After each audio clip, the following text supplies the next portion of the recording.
He thought he was marrying a stranger, but she changed everything. Before we dive into this captivating story, we invite you to give this video a like and subscribe to the channel to support our work. We hope you enjoy it. It was the stifling summer of 1884 in southern Tennessee, where tobacco fields rippled under the heavy wind and traditions clung to the skin like sweat. The sun bore down on the endless plantations, stretching as far as the eye could see, bordered by weathered wooden fences and rows of hanging leaves drying under the weight of time. In this fertile yet unyielding land, power wasn't shouted, it was inherited. The Holloway estate, with its vast acres of bitter, dense leaves, dictated the pace of life across the region. Its patriarch, Elias Holloway, was a man who never needed to raise his voice to be feared. His decisions were law, and his signature carried more weight than any promise. But this story wasn't about him. It was about his only son, Asa Holloway, raised to inherit everything, except the freedom to choose his own fate. Asa stepped into his father's study like a man crossing a minefield, alert but without showing a hint of tension. The room carried the persistent scent of raw tobacco and worn leather. On the wall, portraits of 3 generations seemed to watch, daring anyone to dissent. Elias sat behind his desk, eyes fixed on a folded document. Without lifting his head, he pushed a thick envelope across the desk. "It's time." Asa didn't reply right away. "Time for what?" Elias finally looked up, his gaze narrow. "You're marrying Catherine Whitmore on Saturday." The name dropped like a dry leaf on a hot stone. Catherine, only daughter of a family that once held status, but now struggled even to uphold its name. Unmarried, no recent suitors, abandoned land, and a reputation that dissolved in whispers. And yet, strategically useful. Elias leaned back in his chair with the certainty of someone who didn't expect to be challenged. She still holds the deeds to the western boundary, and her name clears our path in the regional council. It's a practical union. Asa folded his arms rigidly, though his voice remained even. "So, I'm just an extension of the business." Elias didn't blink. "You're a Holloway." It's always been about legacy. Asa knew arguing would get him nowhere. This wasn't a request, it was a decree. His father saw marriage the same way he saw the harvest: sow water, reap. Love didn't factor into the equation. Asa wanted to refuse, to walk out and vanish into the cornfields beyond the river. But something stronger than anger held him back, the sense of duty ingrained in him since boyhood. "Do you even know what she's like?" "They say she's serious, educated, and practical." "That's enough." The next afternoon, Asa rode to the southern edge of the estate, where the land gave way to narrow trails and the heat bore down harder. His body moved by instinct, but his mind spun like a wagon while stuck in the mud. Catherine Whitmore. He vaguely remembered her from a harvest celebration 5 years prior. She spoke little, walked like she owed nothing to anyone, and vanished before the third dance. Since then, all he'd heard were rumors that she lived in seclusion, managed what was left of her property with a steady hand, and refused visitors. Nothing about her aligned with the idea of a submissive wife. And maybe that's exactly why Elias had chosen her.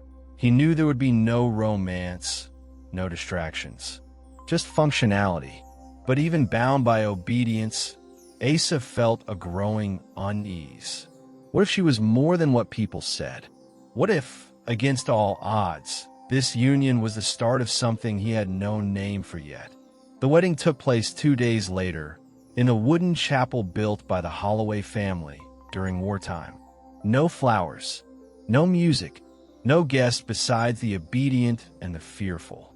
Asa stood before the altar in a dark suit passed down from his grandfather, fists clenched. The preacher, an old plantation employee, had a voice worn down by years of blessing more funerals than weddings. Catherine arrived on time, unaccompanied, wearing a stone-gray dress buttoned to her neck and a sheer veil falling to her waist. She walked slowly but without hesitation. She didn't smile, didn't search for eyes in the crowd. She looked as though she was there to sign a treaty, not to recite vows. Asa didn't move.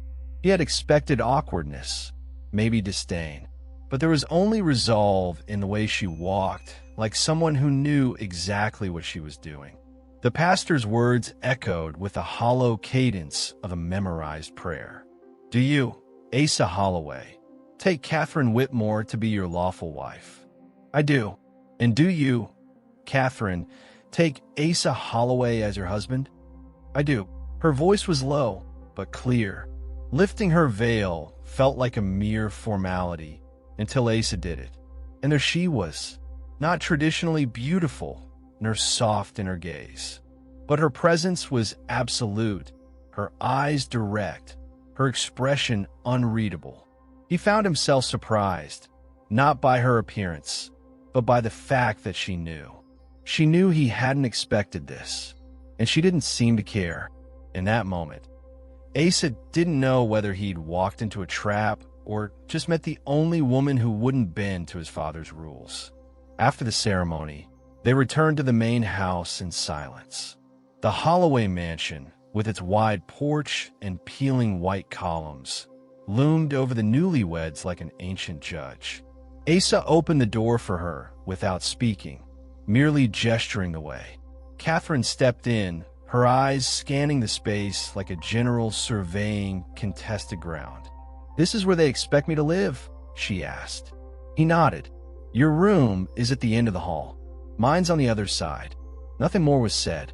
She climbed the stairs, carrying a small bag, and vanished. No sound followed, except for the creaking of the old floorboards under her steps. Asa stood in the hallway for a moment, realizing he had just opened his home to someone he didn't know, with no idea how they were meant to coexist. That night, there was no celebration, no toast. Only the sound of cicadas in the fields and a house that seemed to hold its breath. Each dined alone, in silence. The servants didn't ask questions, and when the bedroom doors closed at the same time, it was as if two quiet wars had begun. One for space, and one for expectations.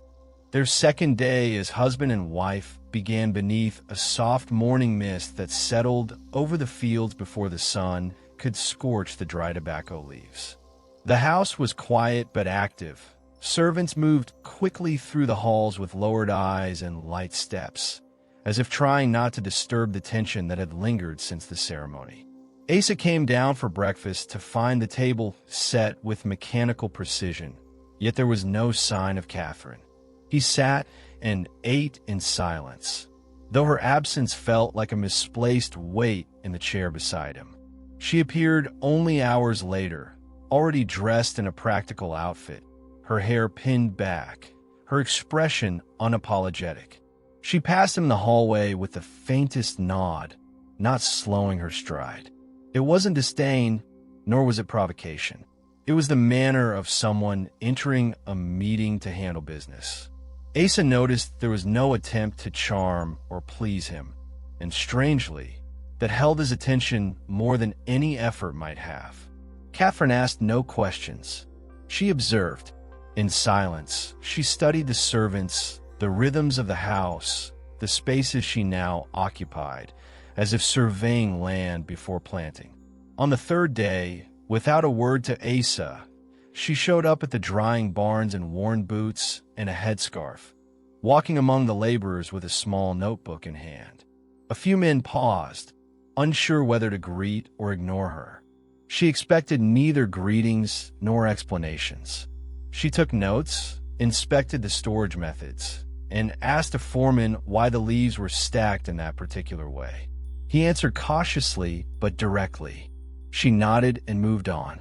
When Asa heard about it, he wasn't angry, he was curious.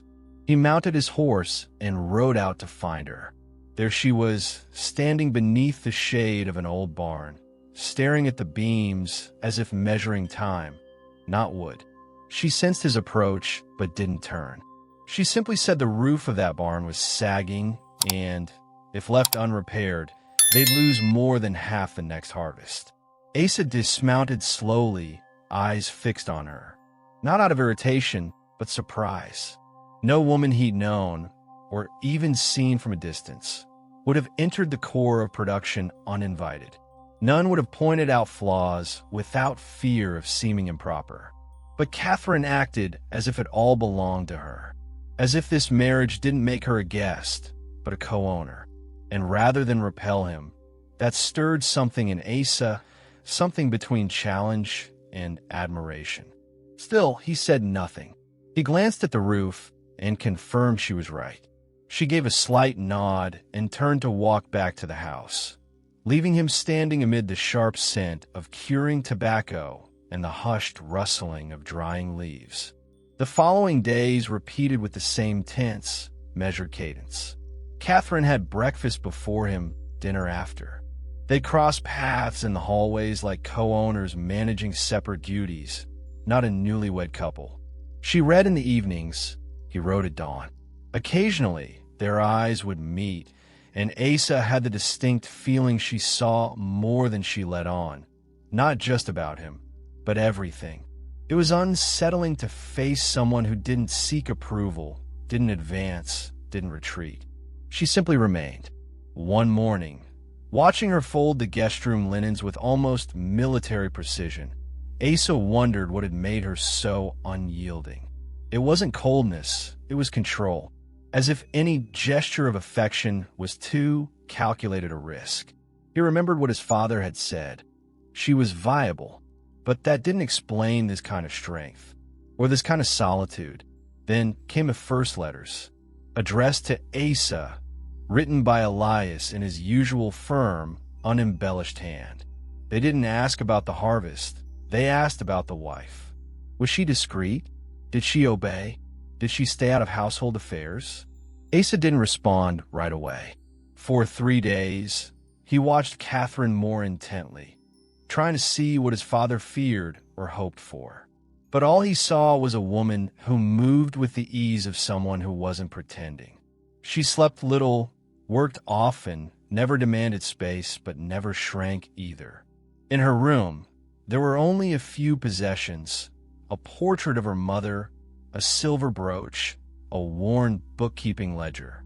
No mementos, no hope hidden in drawers. Asa felt an uneasy realization.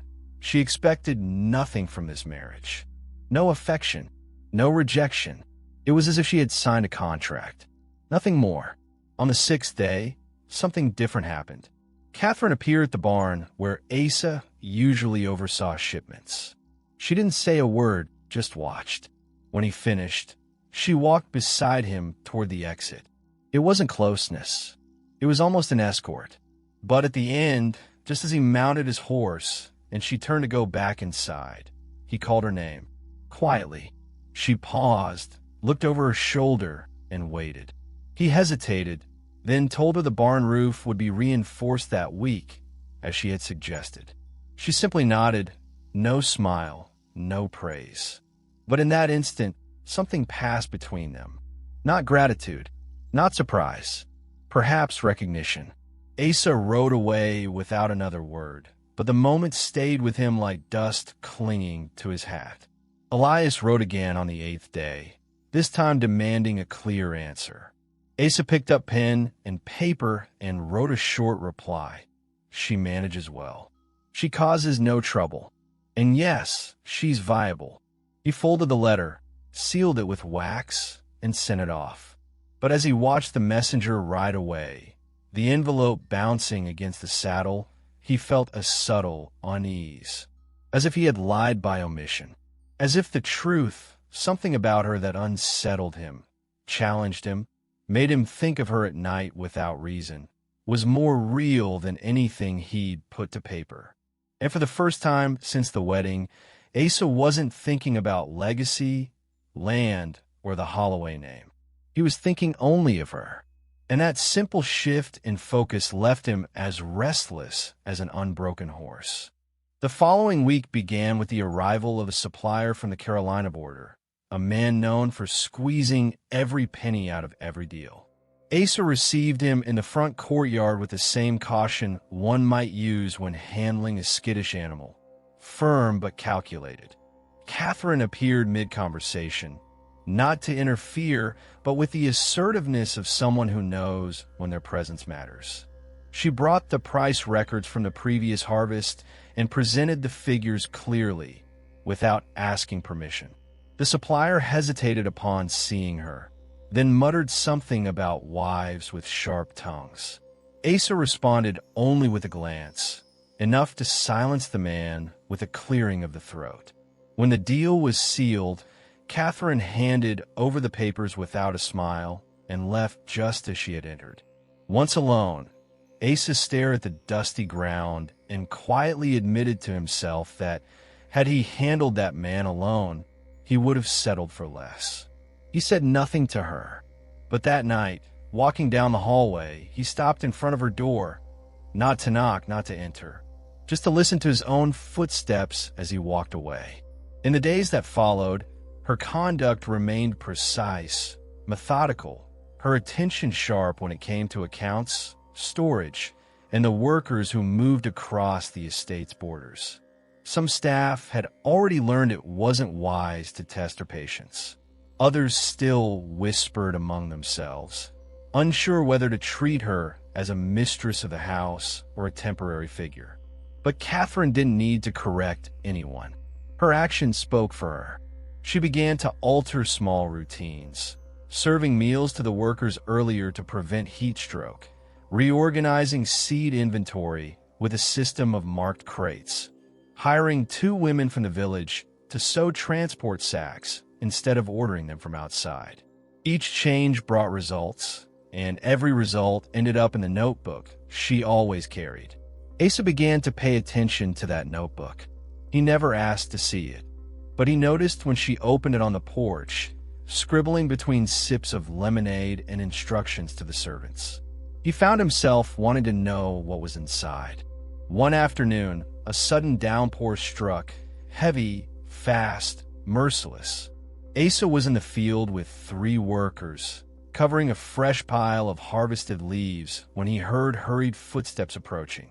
It was Catherine, her skirt hem soaked, holding a folded tarp. She said nothing.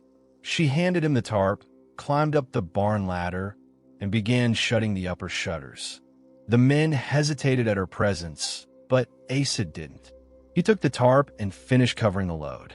When she came back down, her hair plastered to her face and her breathing ragged, he merely nodded.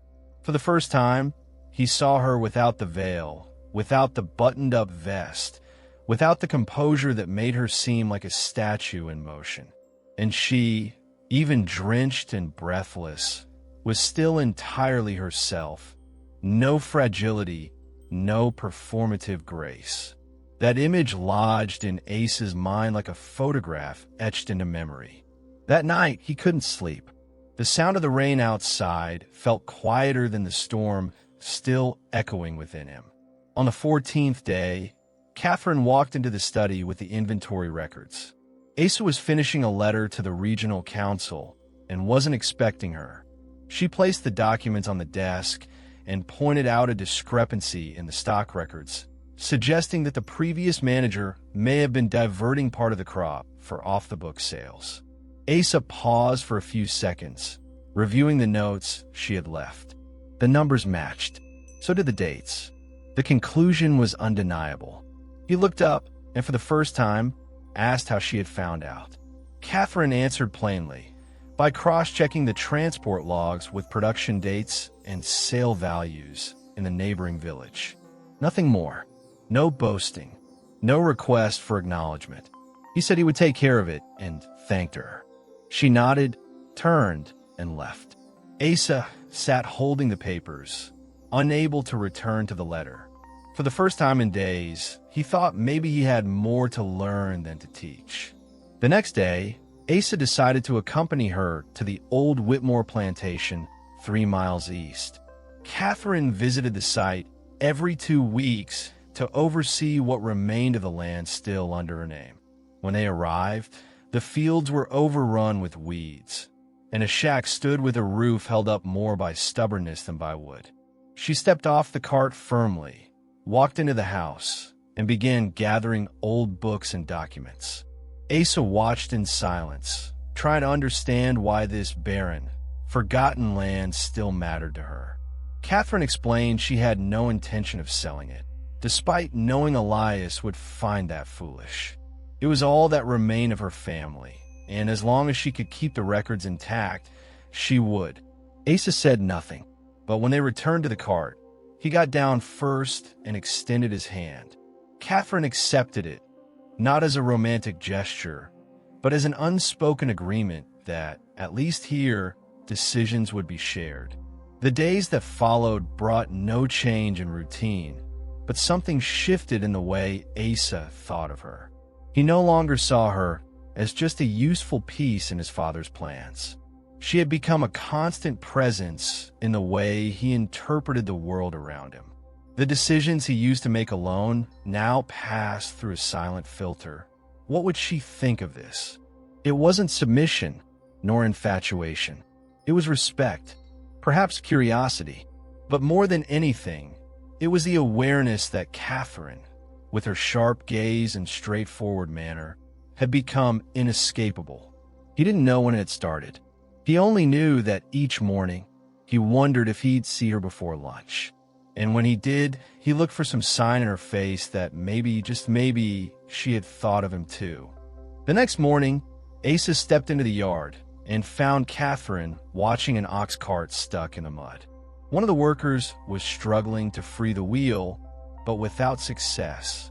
Catherine stepped forward, grabbed a folded tarp, and gave instructions to use it as traction under the wheel. Asa joined them, pushing alongside the man, and with combined effort, they finally freed the cart.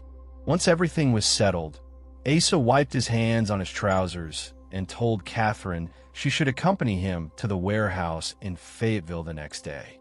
She nodded in agreement. No words were exchanged beyond the practical, but he noticed she held her gaze on him a moment longer before returning to the house. He didn't say anything for the rest of the day, but later, passing by the study, he saw the trip noted in her logbook, already recorded as part of the routine. On the road to Fayetteville, Catherine kept her eyes on the surroundings, studying the path and the farms along the way. Asa handled the reins firmly, eyeing the dark clouds gathering in the distance. When they arrived at the warehouse, one of the men made a snide comment about her being involved in buying and selling matters. Asa cut him off with a short, firm response, stating that Catherine understood the business better than most men in the region. The man backed off without a word. Catherine continued inspecting the shipments as if nothing had happened, but that evening, after they returned, she sought Asa out to discuss the numbers for the next delivery. It was the first time she initiated a conversation that wasn't strictly out of necessity. Asa responded point by point. When the discussion ended, she left the office without delay, but the way they had spoken left a subtle shift in the air, something different in how they related to one another. 2 days later, Asa visited the old Whitmore house. The roof was damaged, the side wall threatening to collapse. He ordered repairs to begin immediately, reinforcing the foundation and replacing the broken shingles. He didn't ask for her opinion or mention it. He just acted. When Catherine found out, she met him in the barn and asked why he had ordered the repairs. Asa replied that he couldn't stand to watch the place decay while he was alive. He said he didn't need permission to protect something that was hers. Catherine looked at him for a few moments.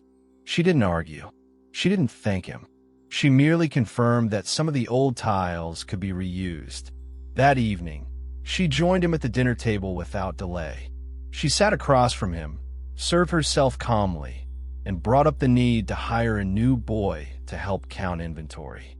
Asa listened in silence, jotting down the suggestion. The conversation remained focused on work, but the barrier that had once defined their exchanges was no longer there. In the days that followed, Asa found himself watching her schedule more closely. Catherine was in the barn before the workers and ended her day after everyone else. During a locust infestation in the southern fields, she was the first to suggest a control burn. Asa agreed, and the two worked side by side, carefully keeping the fire from spreading beyond its intended borders. When it was done, Asa brought her water, her face streaked with soot. She accepted it without a word. Once, he would have left such a task to a servant. Not now. Since then, she began to write field notes on the same sheets he used to calculate the harvest. Catherine still didn't say much, but her presence in the decision-making process had grown undeniable. Asa didn't question it. He simply adjusted his routine, aligning his movements to intersect with hers.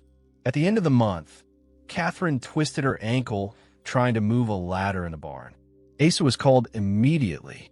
When he arrived, she was trying to stand on her own, but limping. He picked her up without asking and carried her to the porch, up the stairs, and into her room. Catherine tensed at first, but didn't resist.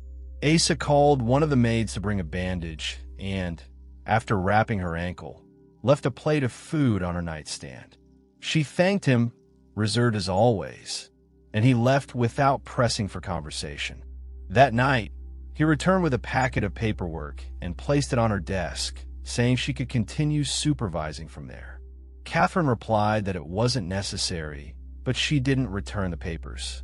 She kept them beside her until she fell asleep. It was the first time she accepted something personal from him without trying to create distance. Shortly after dinner, Asa stepped out onto the porch with a glass of whiskey.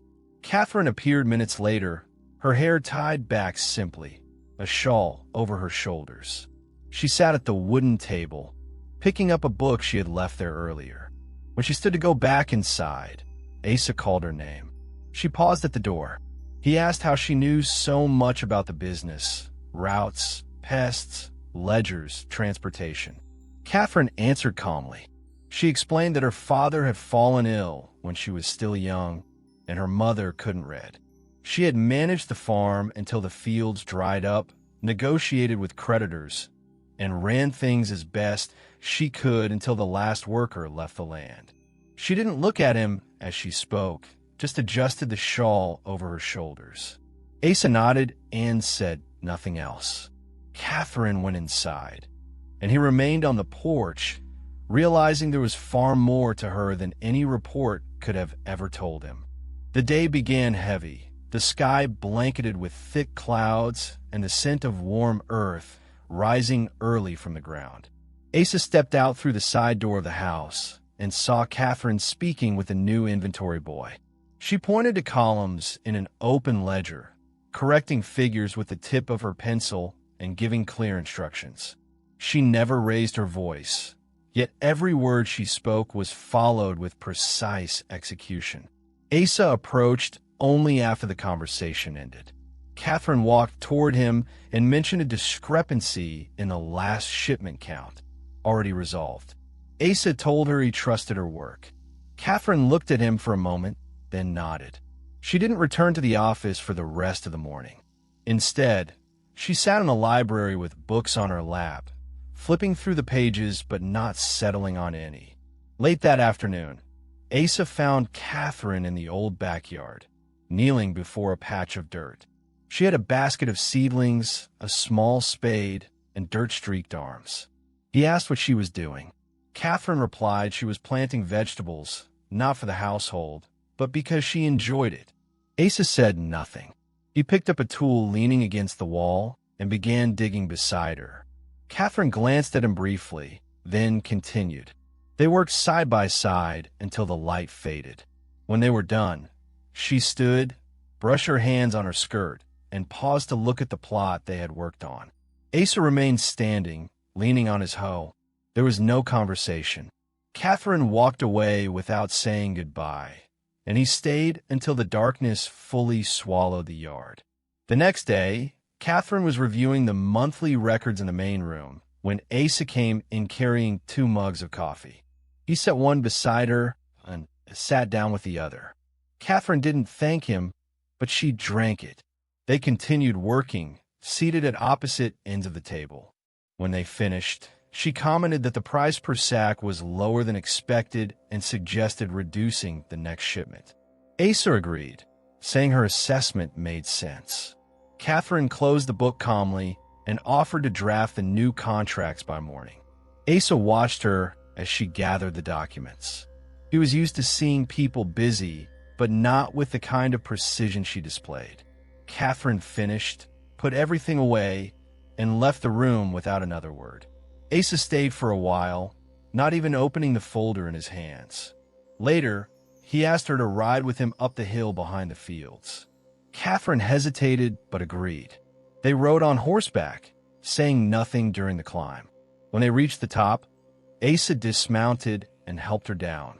The wind was stronger there, and the fields stretched endlessly in every direction. Asa mentioned he used to come here as a boy, but no one from the household had been up in years. Catherine stood silently, observing the landscape. Asa turned to her and watched her for a few seconds before pointing in the direction of her land, mentioning the roof on the house would be finished by the end of the week. Catherine nodded. They stood there for a while longer, side by side, without speaking. When they descended, Asa led both horses at the slowest pace possible, as if trying to delay the moment the ride would end. That night, Catherine appeared at Asa's bedroom door holding a folder of documents. She said she preferred to discuss the export contracts before the upcoming meeting with local merchants. Asa invited her in, and she sat across from him at the desk. They spoke for over an hour, going over clauses, deadlines, and pricing adjustments. When they finished, Catherine stood but didn't go to the door. She remained beside the chair, holding the envelope. Asa walked to her, took the papers from her hands, and placed them on the desk. Catherine looked at him, silent. Asa brushed a hand through her hair and pulled her close. The kiss was unhurried but deliberate. Catherine responded. When Asa led her to the bed, she followed without hesitation. They didn't question each other. They knew exactly what they were doing and saw no reason to wait. They spent the night together.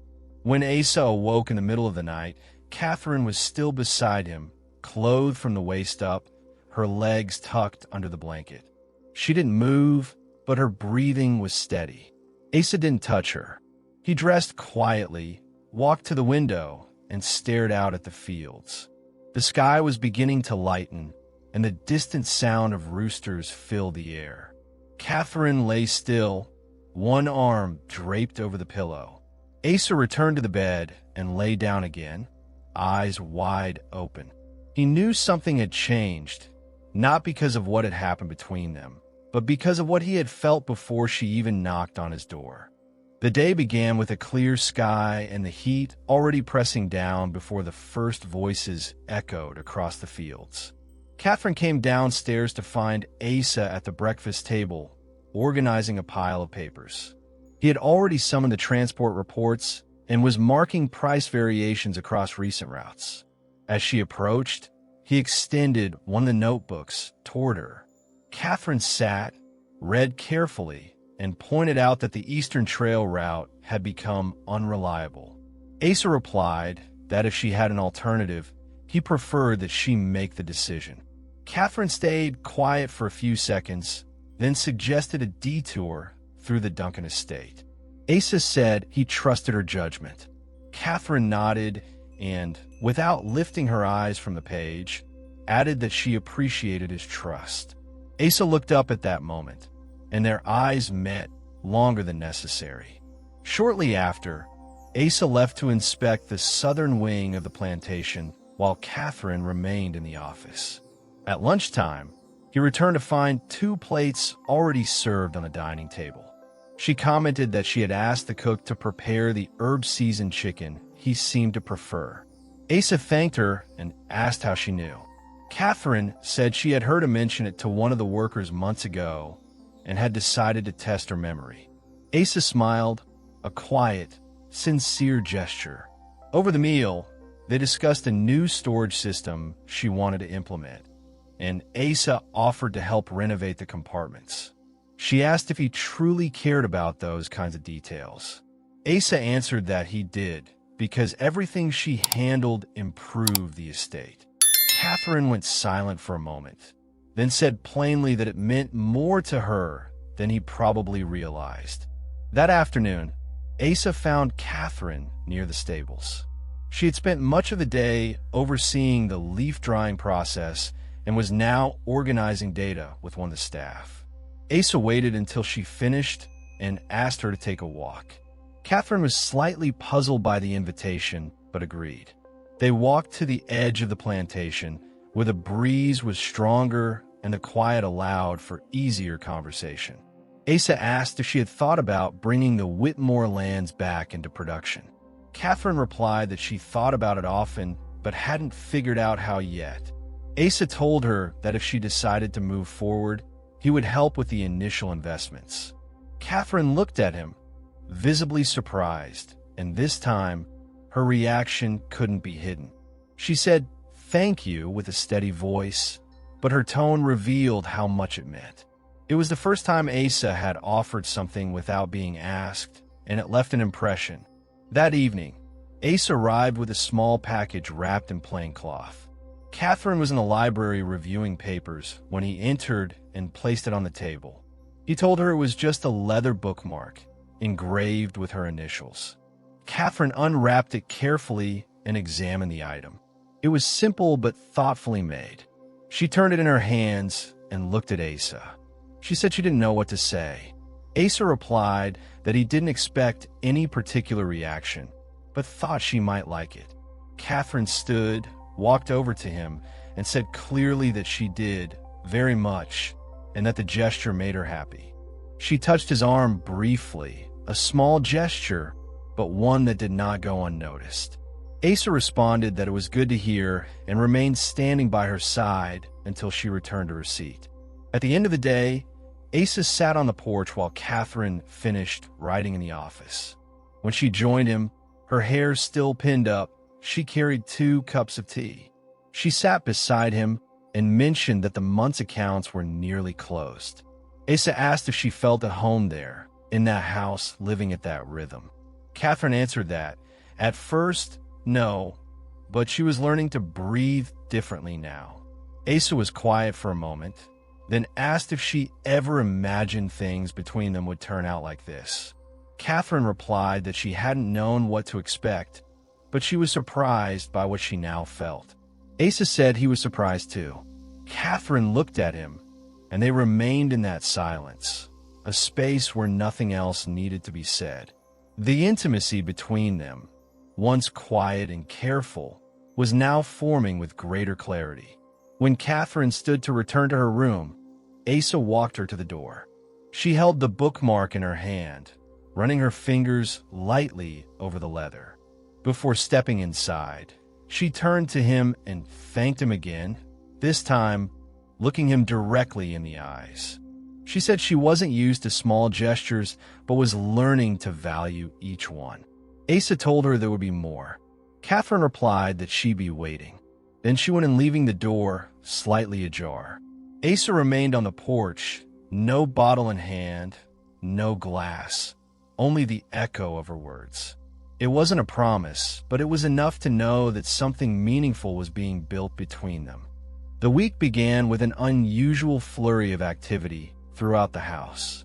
Asa had arranged a meeting with the 3 main suppliers in the region, including a new contact recommended by Catherine. It was the first time she would take part in a negotiation of that scale since becoming part of the Holloway estate.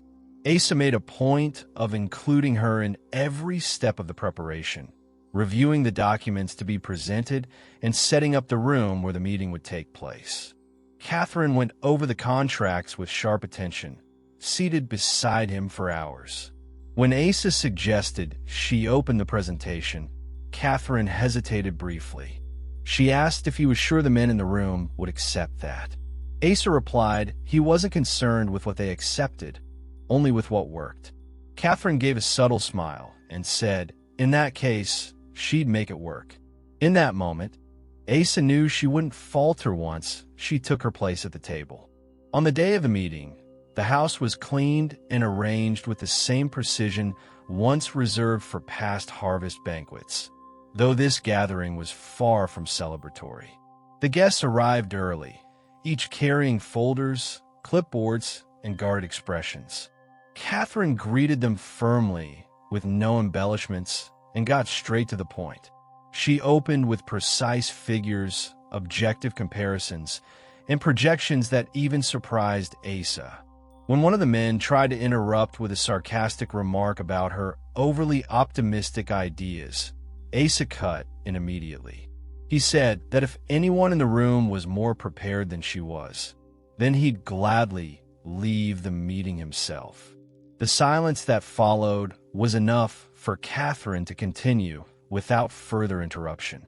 By the end, all three men agreed to the terms, and two requested copies of her report. When the meeting concluded, Asa held the door open for her and said he couldn't remember the last time he felt so pleased with a deal.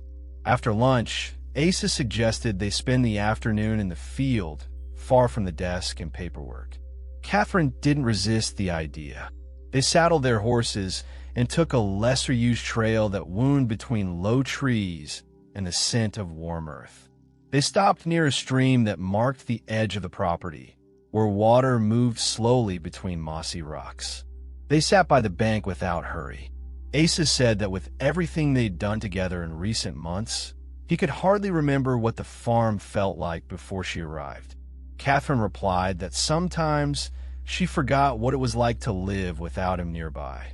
Asa was silent for a few seconds, then said it wasn't easy for him to trust, but with her, it had felt natural. Catherine said she hadn't known what to expect when she first came through the gate, but she hadn't expected this and couldn't even explain what it was. Asa told her she didn't have to, and for a moment, they just listened to the water. On the way back, they passed the old Whitmore land.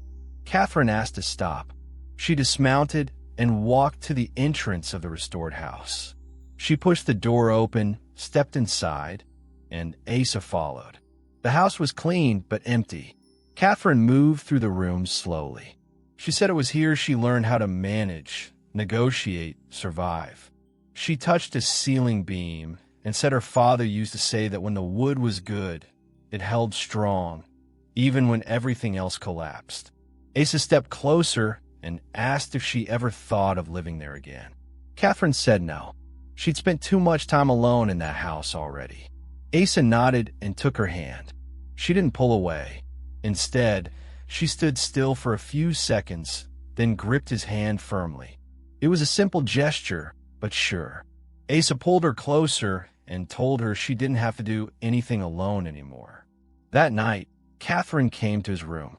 There was no formality in the gesture. She carried one of the record books, but didn't approach the desk. She sat on the edge of the bed and said the contract with the French distributors needed revision. Asa replied they'd look at it together in the morning. Catherine set the book aside. Asa stepped closer and sat beside her. He said he thought about her constantly, even when he was busy, even when it didn't make sense. Catherine laughed softly and said she thought she was the only one.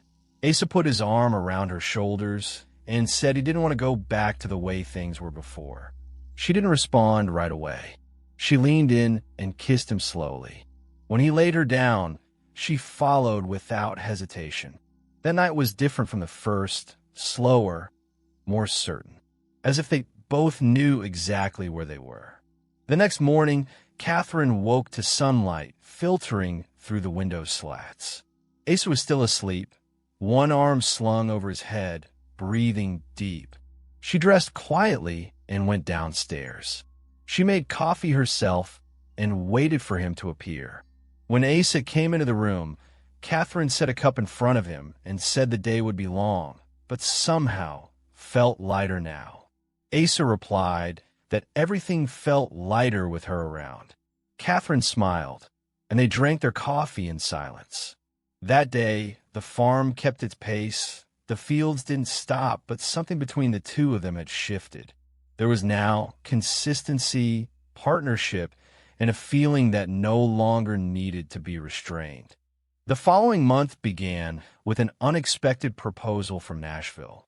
A representative of a trading company had sent a request for exclusive distribution rights to the Holloway family's harvests, offering a significant sum in exchange for a long-term contract. Asa read the letter carefully, but before giving it any thought, he went looking for Catherine. He found her near the barn, overseeing the sorting of leaves for the next shipment. When he read the terms aloud, Catherine asked to see the document and reviewed it line by line. She noted that while the offer was generous, there were loopholes in the wording, especially in the termination clause. Asa agreed, saying it could jeopardize the farm's autonomy. Catherine suggested drafting a fairer counterproposal, but advised him to seriously consider whether it was worth trading freedom for stability. Asa gave a crooked smile and said she was right again. Catherine replied with a natural, effortless thank you. They spent the day together working on a draft for a new contract. Sitting side by side in the study, they laid out new terms, adjusted deadlines, and refined expectations. Asa marveled at how fast Catherine thought, how she could anticipate the other party's moves without needing lengthy explanations. When they finished, he suggested they rest before dinner. Catherine agreed and asked if he'd join her in visiting a field behind the old carriage house, a spot she'd come across by chance a few days earlier. Asa was puzzled. He didn't remember anything being there. Catherine said perhaps no one had been there a long time because the grass was overgrown, but wildflowers were still blooming between stones. They walked to the spot, and slowly Asa began to recognize the outlines of what had once been an old garden. In the center, among dry weeds, wildflowers still pushed through the ground. Catherine sat in the dirt and began clearing dead leaves with her hands. Asa stood for a moment, then joined her. He asked why she liked this place. Catherine said it was one of the few places where no one expected anything from her, and sometimes that felt good. On the way back, Asa told her a story from his childhood. The first time he drove a wagon on his own, crossing the stream while his father watched from a distance, pretending not to look. Catherine listened without interrupting, then shared a memory of her last harvest with her mother, when everything on the Whitmore property was already showing signs of decline. For the first time, they shared memories that had nothing to do with their current responsibilities. It wasn't conversation for politeness. It was genuine connection. When they returned to the house, Asa held her hand a bit longer than necessary. Catherine didn't pull away. She said she liked hearing what he carried with him. Asa replied there was more, and he'd share it if she wanted. Catherine said she did, and that he could start whenever he liked. They entered the house together. No longer strangers living under the same roof. They now moved in step with one another. The next day, Catherine gathered the financial records and brought them to Asa in the parlor. She said something seemed off with the last 2 bank transfers. The amounts received were lower than expected. Asa reviewed the documents, and after some calculations, they discovered that one of the intermediaries, recommended by Albin, an old associate of his father, had altered the figures during the handoff. Asa was quiet for a few moments, then stood and summoned the accounting overseer. Catherine remained by his side throughout the discussion. Once the discrepancies were clear, Asa decided to cut ties with the intermediary immediately. Catherine suggested they start dealing directly with the primary buyers. Asa agreed, but first asked her to draft a full report for the Agricultural Council to officially document the misconduct. Catherine said she'd do it that same day. There was no panic, only action. That evening, Catherine returned with the report, neatly organized in a leather folder. Asa read it carefully, praised the clarity, and asked if she had always been this quick to resolve things others found difficult. Catherine replied, it wasn't about being quick, it was about having no one else to wait for. She said that when you grow up without a safety net, your only option is to learn how to fall standing. Asa stepped closer and touched her face with his hand. He told her she didn't have to do everything alone anymore. Catherine placed her hand over his and said she was still getting used to that. Asa asked if she trusted him now. Catherine didn't hesitate. She said yes, that he proved it to her every single day. Asa smiled, pulled her close, and kissed her firmly but without urgency. Catherine embraced him, and for several minutes they stood there in the middle of the quiet room, as if time itself had stepped aside. Later, as they sat in front of the fireplace, Asa asked how she pictured the future. Catherine said that until recently, she didn't. For her, the future had only been a place where the numbers had to add up. Asa said he used to feel the same, but now he'd started to imagine something else. He said he pictured her with him in that house with people around them. Catherine listened quietly, then asked if he was talking about children. Asa said yes, and that if they ever had one, he hoped it would be like her, strong, direct, and fair. Catherine said that if it were a girl, she hoped she'd be like him, steady, but with space in her heart for others. Asa reached out his hand, and she took it. Catherine gripped his hand and looked silently into the fire. Asa got up, walked to the corner of the room, and pulled a blanket from a chair. He draped it over her shoulders without a word. Then he sat beside her, letting her lean against him. They stayed there together, the warmth of the fire easing the weight of the day. When the logs had burned down to embers, Asa asked if she wanted to go up to bed. Catherine said yes. They stood slowly, and he walked her to the bedroom. The door closed behind them with a quiet thud, muffled by the old wood of the house. The end of the season brought more stability to the farm than any year before. The fields were well maintained, the storage areas organized, and sales flowed efficiently. Catherine continued managing the records with unwavering attention, while Asa focused on outside business and supervising the workers. There was no rush between them, but everything ran with precision. When one of the wagons broke down on the way to Fayetteville, Catherine took care of transferring the load, and Asa personally oversaw the repair. That night, they reviewed the new route plans for the coming month, sitting side by side at the office table. When they finished, Asa set the papers aside and held her hand. Catherine squeezed back, offering a quiet smile. They were more connected in these small gestures than ever, and that was enough. Catherine's pregnancy brought a new rhythm to the house. Asa began anticipating tasks, adjusting their routines so she could rest when needed. Catherine resisted excessive care, but accepted his attention more naturally than she had at the start. As the weather grew warmer, Asa had a breezier room prepared for the final months of the pregnancy. Catherine thanked him sincerely. She said she felt stronger with him around. Asa told her it was she who gave strength to everything around them. They spent the longer nights on the porch, speaking little but savoring each moment. Asa loved hearing Catherine describe what she imagined for the future: a full house, a long table, children growing up among trees and horses. Asa said it suited her, and suited them. The baby was born on a hot June morning, when the first rays of sunlight barely touched the rooftops. Catherine wanted the birth to happen at home, with the village midwife and 2 assistants she already trusted.